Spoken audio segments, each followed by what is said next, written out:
Hello, my name is Hamimi Syakir bin Amir, and I will be present on freestyle stroke for the WSC112 swimming course.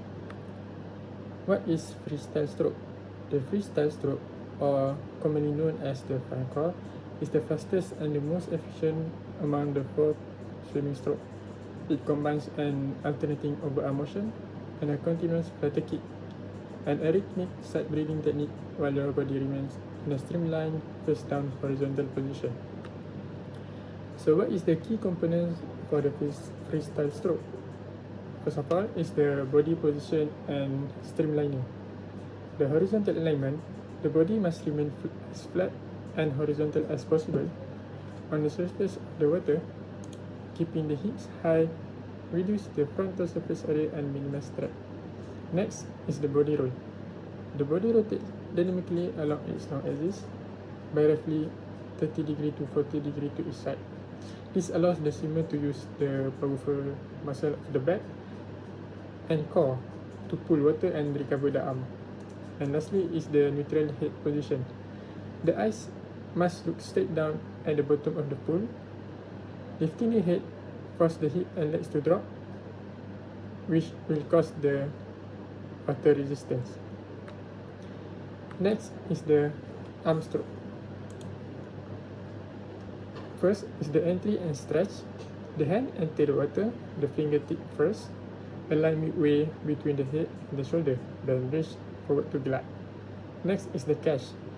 The swimmer bends the wrist and elbow to hook the water, pointing the fingers downward to turn the forearm into a large paddle.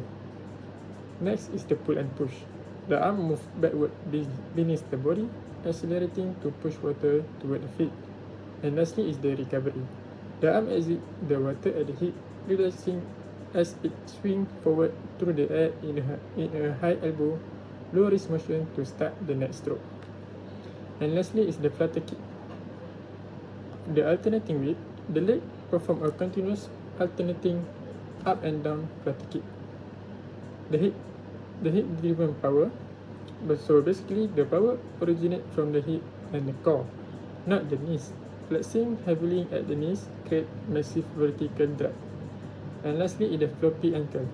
Swimmers maintain the relaxed, flexible and hyperextended ankle, which act like a natural flippers to push water backward. Last but not least is the lateral breathing. The axial rotation, instead of lifting the head forward to breathe, the swimmer rotates the head to the side along the body natural roll axis.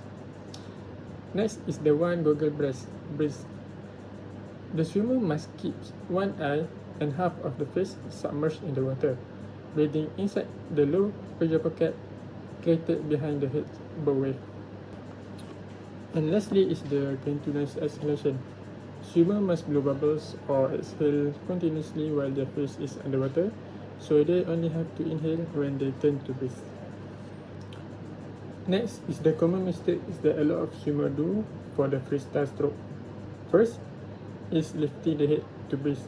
Instead of keeping the neck neutral and rotating the head to the side, the swimmer lift their entire face forward and upward out of the water to inhale, which will cause a lot of drag. Also, the swimmer tend to basically the kick, bending the knees, drop the thigh lower than the body's horizontal slipstream. The knees and shin act like a speed brake, which create massive vertical resistance. So these two mistakes must be avoided to prevent the water drag. That is all from me. Thank you.